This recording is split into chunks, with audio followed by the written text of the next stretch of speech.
शिवसेना नेमकी कोणाची तो एक चर्चा चालली होती, निकाल लागणार होता, परंतु तो निकाल आता पुढे गेलाय. पण या सगळ्यावर संजय राऊत यांनी टीका केलेल्या आहेत की हा पक्ष विलीन करावा लागेल, मग तो भाजपमध्ये किंवा प्रहारला. शिवसेना कुणाची याचं उत्तर महाराष्ट्रातल्या जनतेने दिलेलं आहे. आम्ही 40 आमदार होतो, आज 60 आमदार लोकांनी निवडून दिलेत. त्यामुळे जनतेच्या दरबारामध्ये शिवसेना कुणाची याचं उत्तर महाराष्ट्राला मिळालेलं आहे. आता राहिली ती बाजू न्यायालयाची. यापूर्वी देखील विरोधक असंच म्हणत होते की हे सरकार घटनाबाह्य आहे, मुख्यमंत्री घटनाबाह्य आहेत. परंतु आपल्याला माहीत असेल की जेव्हा माजी आपले सर्वोच्च न्यायालयाचे मुख्य न्यायाधीश चंद्रचूड साहेबांनी त्यांच्या जजमेंटमध्ये जजमेंट देताना म्हटलेलं आहे की सरकार संविधानाने आणि घटनेने दिलेल्या नियमाप्रमाणे फॉर्म केलेलं आहे. सरकार घटनाबाह्य नाही आणि हे पूर्वीच्या ह्याच्यामध्ये आलेलं आहे.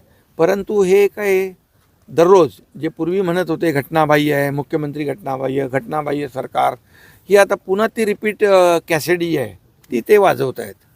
पण मी आपल्याला सांगतो की लोकशाहीमध्ये बहुमताला महत्त्व असतं. आज जर पाहिलं तर 57 आणि 3 60 आमदार बाळासाहेबांचे विचार घेऊन आम्ही धनुष्यबाण घेऊन ही निवडणूक लढवली आणि 60 आमदार लोकांनी निवडून दिले. आणि जे आमच्यावर घटनाबाह्य म्हणणारे त्यांचे 20 आमदार निवडून आलेत. संपूर्ण महाराष्ट्रामध्ये झालेल्या विधानसभेच्या निवडणुकींमध्ये शिवसेना सेकंड लार्जेस्ट पार्टी आहे. झालेल्या महापालिका निवडणुकांमध्ये शिवसेना सेकंड लार्जेस्ट पार्टी आहे. जिल्हा परिषदमध्ये सेकंड लार्जेस्ट पार्टी आहे. झालेल्या नगर परिषदामध्ये सेकंड लार्जेस्ट पार्टी आहे. त्यामुळे लोकांनी शिवसेना कुणाची याचं उत्तर दिलेलं आहे. आता मी एवढंच सांगतो की त्यांच्या बाजूने निकाल लागला की ते कोर्टाला खूप चांगलं म्हणतात, त्यांच्या विरोधात निकाल लागला की कोर्टालाही मार्गदर्शन करतात, कोर्टावरही आरोप करतात, शिव्या देतात, निवडणूक आयोगालाही शिव्या देतात. ही त्यांची जी काही वृत्ती आहे ही त्यांची या सगळ्या आता सुनावणी जी सुरू आहे त्यामधून दिसून येते. त्यामुळे आम्ही काय त्याच्याकडे लक्ष देत नाही.